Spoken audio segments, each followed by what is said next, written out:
तो पिछले वीडियो में हमने कन्या लगन के लिए बात की थी शनि के रेट्रो प्रभावों की, और इस वीडियो में तुला लगन वालों की बारी आती है। तो यहाँ पर आपको पता है कि मकर और कुंभ दोनों में ही शनि वक्री रहेंगे इस साल। तो इसका असर आपके ऊपर क्या पड़ेगा, सबसे पहले देख लेते हैं शनि कहाँ कहाँ गोचर करेंगे। इसमें मैंने 2023 का गोचर भी शामिल कर दिया है, तो आपको कोई कन्फ्यूजन नहीं रहेगा। शनि सबसे पहले 5 जून से कुंभ में वक्री होंगे, जैसा कि आपको ये ऑलरेडी पता है, मैंने मेरे पिछले वीडियोज़ में भी आपको बताया। और 23 अक्टूबर तक ये वक्री रहेंगे, ये तो आप सभी लोगों को पता है। 12 जुलाई से 17 जनवरी 2023 तक ये मकर में रहेंगे। 17 जनवरी 2023 को यानी अगले साल को कुंभ में प्रवेश करेंगे 17 जनवरी के दिन। इसके अलावा 17 जून 2023 को कुंभ में वक्री रहेंगे, और 17 जून 2023 से 4 नवंबर 2023 तक कुंभ में वक्री होंगे ये। तो यहाँ पे जो हमारे दो मेन पॉइंट निकल के आते हैं वो कुंभ वाला वक्री काल और मकर वाला वक्री काल। तो सबसे पहले हम कुंभ वाले वक्री काल की बात करेंगे, क्योंकि यहाँ पर वो 5 जून से 12 जुलाई तक वक्री हैं, और फिर 12 जुलाई से 23 अक्टूबर तक वो मकर में वक्री हैं। तो 5 जून से 12 जुलाई तक का जो टाइम पीरियड है आपका, इसमें आपको क्या क्या रिजल्ट मिलेंगे। तो देखिए, पंचम भाव में शनि वक्री हो रहे हैं, तो पंचम भाव के कार्यों पर सबसे ज़्यादा असर इसका पड़ेगा। साथ में ये जो वक्री की स्थिति है शनि की, इसका असर आपके 4th हाउस के कार्यों पर भी पड़ेगा, क्योंकि ये जो शनि है आपकी कुंडली में वो 4th हाउस के भी स्वामी हैं। तो 4th और 5th दोनों का ही स्वामी वक्री हो रहा है, तो निश्चित रूप से दोनों पर ही प्रभाव पड़ेगा। बट सबसे ज़्यादा अगर मान लीजिए प्रभाव पड़ना है तो कुंभ वाले वक्री काल में कुंभ वाला जो स्थान है आपका यानी पंचम भाव, इस पर प्रभाव सबसे ज़्यादा रहेगा। और जो मकर वाला वक्री काल रहेगा, इसमें 4th हाउस पर सबसे ज़्यादा प्रभाव रहेगा। अब यहाँ पर आपको क्या क्या प्रभाव देखने को मिल सकते हैं, देखिए आप अपनी कुंडली को चेक कीजिए और शनि आपकी कुंडली में कहाँ पर विराजमान है और उनकी जो सप्तम दृष्टि है वो कहाँ पर है, तो तब आप समझ पाएंगे। और इसका जो असर है वक्री काल का वो तब ज़्यादा होगा जब आपको शनि की महादशा या फिर अंतरदशा भी चल रही हो। तो यहाँ पे हम देख लेते हैं सबसे पहले कुंभ वाला आपके ऊपर क्या असर पड़ने वाला। देखिए, संतान के साथ थोड़ा रिलेशन में खींचतान आ सकती है। इसके अलावा आपको पंचम भाव से कोई भी गेन होना, जैसे लॉटरी वगैरह या शेयर मार्केट में आप इन्वेस्ट किए हो तो आपको देरी से रिटर्न मिलेगा। इसके अलावा संतान से रिलेटेड कुछ इश्यूज हो सकते हैं, संतान से रिलेटेड कुछ कार्य डिले हो सकते हैं यहाँ पे। और शनि का जो प्रभाव है, निश्चित रूप से ये प्रेम संबंधों के लिए भी अच्छा समय आपका नहीं रहेगा जब ये कुंभ में वक्री हो रहे हैं। तो यहाँ पे आप अपनी खुद की एजुकेशन, आपकी खुद की जो क्रिएटिविटी है उसको भी प्रभावित होते हुए देखेंगे, और उन सब का लाभ आपको थोड़े समय के बाद मिलेगा या फिर बहुत ज़्यादा देरी भी हो सकती है। तो कहीं ना कहीं पंचम भाव के कार्यों को लेकर आप थोड़ा दुखी रहेंगे, और ऐसा लगेगा जैसे पंचम भाव से संबंधित कोई भी काम हो आपका वो बहुत ज़्यादा रुक गया हो, अटक गया हो। तो ऐसे में देखिए, कोई भी क्रिएटिव स्किल अगर आप सीख रहे हो, कुछ ना कुछ क्रिएटिव करने का सोच रहे हो, तो निश्चित ही इसका प्रभाव आपके ऊपर जो गोचर का प्रभाव है, वक्री काल का प्रभाव, वो पड़ने वाला है, जिससे आपका वो काम स्लो हो जाएगा। अब यहाँ पे शनि की दृष्टियों की सबसे पहले बात कर लेते हैं। तो देखिए, जब वो कुंभ में वक्री हो रहे हैं तो सबसे पहले दृष्टि पड़ रही है इनकी अपनी नीच की राशि पर, जहाँ पर ये आपके सप्तम भाव को देख रहे हैं। तो सप्तम भाव को देख रहे हैं तो निश्चित रूप से आपको अपने पार्टनर की सेहत का ख्याल जरूर रखना चाहिए। आपको कोई बिजनेस में साझेदारी करनी है, मतलब पार्टनरशिप करनी हो, तो उसके लिए देरी हो सकती है। 5 जून से पहले अगर आप निपटा लें तो बहुत अच्छा रहेगा। तो यहाँ पे शनि का प्रभाव है, निश्चित रूप से जिन लोगों की शादी नहीं, उनकी शादी में भी अभी डिले हो सकता है काफ़ी ज़्यादा। और यहाँ पर देखिए, पब्लिक के साथ आपके जो रिलेशंस हैं वो भी प्रभावित होंगे, क्योंकि 7th हाउस है वो पब्लिक का हाउस है। जनता आपको किस प्रकार से सपोर्ट करती है, किस प्रकार से आपको कितना फॉलो करती है, आपकी बातों को कितना वो सीरियसली लेती है। तो जो लोग राजनीति वगैरह से जुड़े हुए हैं, समाज सेवा से जुड़े हुए हैं, ऐसे लोगों पर इसका असर सबसे ज़्यादा पड़ेगा।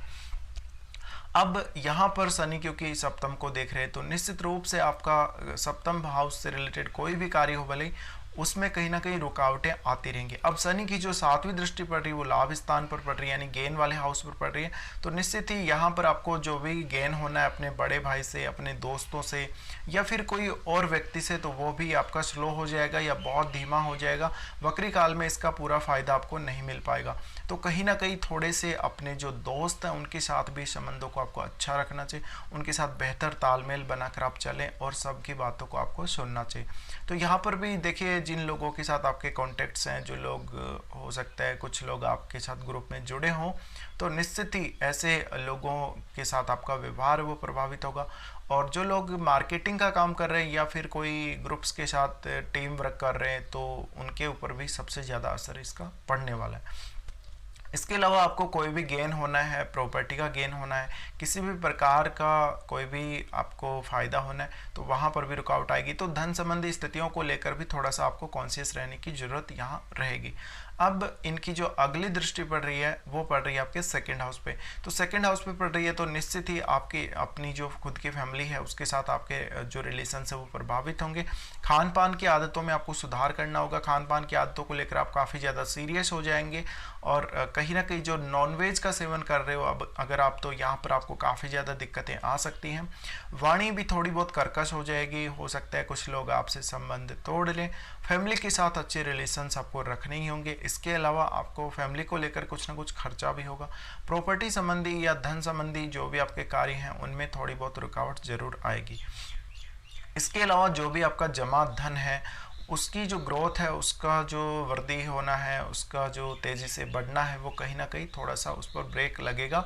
तो ऐसी स्थिति में आपको थोड़ी चिंता होने लगेगी और आपको अपनी फैमिली की जो चिंता है वो सबसे ज़्यादा रहेगी।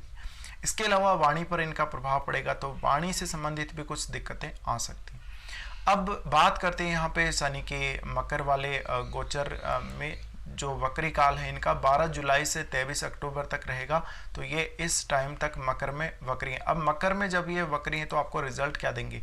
देखिए, मकर में वक्री है तो इसका असर भी पंचम भाव के कार्यों पर अवश्य पड़ेगा, क्योंकि पंचम भाव को वो प्रभावित कर रहे हैं, पंचम भाव के वो स्वामी है। तो यहाँ पे सबसे मेन इफेक्ट जो पड़ेगा आपके 4th हाउस पे पड़ेगा। तो घर के सुख को लेकर कहीं ना कहीं थोड़ी कमी महसूस होगी। माता के स्वास्थ्य को लेकर थोड़ी चिंता होगी, माता का स्वास्थ्य प्रभावित जरूर हो सकता है। इसके अलावा आपको घर से अगर दूर रह रहे हो तो फैमिली के साथ, घर वालों के साथ थोड़े रिलेशनशिप में अच्छा आपको रखना होगा। कहीं ना कहीं फैमिली के प्रति बहुत ज़्यादा आप सीरियस हो जाएंगे। अपने घर से संबंधित कोई निर्माण कार्य कर रहे हो, आप कंस्ट्रक्शन का काम कर रहे हो, तो वहाँ पर भी थोड़ी बहुत रुकावट आप देख सकते हैं। तो 4th हाउस में शनि का वक्री होना घर के सुखों में कमी करेगा थोड़े समय के लिए, तो ये बात आपको ध्यान रखनी होगी। अब शनि की जो दृष्टि पड़ रही है, सबसे पहले यहाँ पर आपके 6th हाउस को ये देख रहे हैं। तो 6th हाउस में जैसे मान लीजिए आपने किसी से लोन लिया है, पैसा उधार लेके बैठे हो, तो बहुत देर हो जाएगी चुकाने में। आपको पैसा आप चुका नहीं पाएंगे या बहुत कम पैसा आप चुका पाएंगे कहीं ना कहीं, जो स्थिति है शनि की उसके अकॉर्डिंग यहाँ पर। और अगर आपका कोई केस मुकदमा चल रहा है, कोर्ट में कोई मामला चल रहा है, तो उसमें भी देरी होगी। इसके अलावा आप कोई कंपटीशन फाइट कर रहे हो तो कंपटीशन की तैयारी को आपको अच्छा रखना चाहिए और अपने डेली रूटीन पर सबसे ज़्यादा फोकस आपको रखना चाहिए। और कहीं ना कहीं जो लोग किसी के साथ शत्रुता रखते हैं उनको भी थोड़ा सा यहाँ पे कॉन्शियस होने की ज़रूरत है, क्योंकि आपको डैमेज हो सकता है। इसके अलावा जो लोग कंपटीशन की तैयारी कर रहे हैं उनको थोड़ा सा रिजल्ट लेट मिलेगा, तो बहुत ज़्यादा फ्रस्ट्रेट हो जाओगे आप। और जीवन में जिन लोगों के बहुत ज़्यादा संघर्ष चल रहे हैं उन लोगों के लिए भी कहीं ना कहीं थोड़ी सी यहाँ पे दिक्कत आने वाली है। तो ये सारी स्थितियां हैं। और यहाँ पे जो शनि का प्रभाव है, क्योंकि ये ननिहाल पक्ष का घर है, तो यहाँ पर आपको उनके साथ भी संबंध अच्छे रखने यहाँ पे। और किसी भी प्रकार की कोई जो दिक्कत है आपको, वो हो सकती है कि आप पैसे को उधार ले लें, आपके हेल्थ का कोई बड़ा इश्यू हो सकता है, ये सारी दिक्कतें आपको देखने को मिलेंगी। इसके अलावा जहाँ भी आप ऑफिस में काम कर रहे हो उन लोगों के साथ भी अच्छे संबंध आपको रखने होंगे, साथ में आपको अपने बॉस के साथ भी काफ़ी अच्छे संबंध रखने होंगे। तो ये इनकी तीसरी दृष्टि थी। अब इनकी 7वीं दृष्टि की बात करें तो 10th हाउस में पड़ रही है। तो 10th हाउस में पड़ रही है तो आपका करियर पूरी तरह से ये प्रभावित कर रहे हैं। करियर को लेकर देखिए, जिन लोगों का प्रमोशन है तो कुछ समय के लिए अटक जाएगा। जिन लोगों को नई जॉब लगनी थी उन लोगों को जॉब लगने में काफ़ी ज़्यादा देरी हो जाएगी। अगर आप इंक्रीमेंट का इंतजार कर रहे हो, सैलरी बढ़ने वाली है या ऐसा ही कुछ आपको फ़ायदा मिलने वाला है, तो निश्चित ही वहाँ पर भी थोड़ा सा डिले आप ज़रूर देखेंगे। तो ये समय उन लोगों के लिए सबसे ज़्यादा कठिन हो सकता है जो लोग कहीं ना कहीं देखिए नए जॉब की तलाश कर रहे हैं, जो लोग बहुत ज़्यादा हार्डवर्क करके आ रहे हैं, तो उन लोगों को दिक्कत होगी। और वैसे भी मकर का शनि है तो आपको हार्डवर्क तो बहुत ज़्यादा ही करवाएगा। अब जो लोग ऑलरेडी देखिए जॉब में हैं उनके ऊपर कोई बहुत बड़ी जिम्मेदारी आएगी और आप उस जिम्मेदारी को बहुत ही सीरियसली निभाएंगे, ये बात भी है। और यहाँ पे देखिए थोड़ा बहुत अपने बॉस के साथ भी संबंधों को अच्छा रखेंगे तो ज़्यादा अच्छा रहेगा आपको करियर के हिसाब से। तो शनि का जो ये वक्री काल है, इसमें तुला लगन वाले और क्या क्या कर सकते हैं। देखिए, आप करियर के लिए कोई भी प्लानिंग कर सकते हो, फ्यूचर में आने वाले समय के लिए कुछ ना कुछ नया सोच सकते हो, कोई नई प्लानिंग कर सकते हो, तो वो प्लानिंग आपकी बाद में चलकर आगे चलकर वो सफल हो जाएगी। अब शनि की जो अगली दृष्टि पड़ रही है वो 10th हाउस यहाँ से पड़ रही है, तो वो 7 नंबर को देखेंगे यहाँ पर आपके लगन को। तो कहीं ना कहीं 7 नंबर पर, क्योंकि 4th हाउस में है शनि, तो ऐसे में इनकी जो 10वीं दृष्टि है वो यहीं पड़ेगी, तो आपका लगन प्रभावित होगा, आपकी मेंटलिटी प्रभावित होगी, आपके ओवरऑल हेल्थ प्रभावित होगी, और अपने आप को, अपने स्वास्थ्य को मेंटेन करने के लिए आपको काफ़ी ज़्यादा मेहनत भी करनी पड़ सकती है। ये समय में शनि आपको काफ़ी ज़्यादा स्पिरिचुअल भी बनाएंगे और काफ़ी ज़्यादा हार्ड वर्क आपसे करवाएंगे। तो मकर वाला गोचर है वो थोड़ा सा आपको वहाँ पे स्ट्रगल ज़्यादा है और मेहनत वहाँ पे ज़्यादा है, बट रिजल्ट उतना ज़्यादा नहीं है, रिजल्ट में डिले है। अपने शरीर को कहीं ना कहीं थोड़ा सा कमज़ोर होते हुए और धीमापन आप शरीर में देखेंगे। तो जिन लोगों को सेहत से रिलेटेड दिक्कत है उनको और ज़्यादा दिक्कतें बढ़ सकती हैं, तो अपनी सेहत का ख्याल आपको ज़रूर ही रखना होगा। तो ये था शनि का दोनों ही राशियों में, अपनी खुद की ही राशियाँ इन दोनों की ही, जो यहाँ पे कहीं ना कहीं दोनों में ही ये अपना असर दिखाएंगे।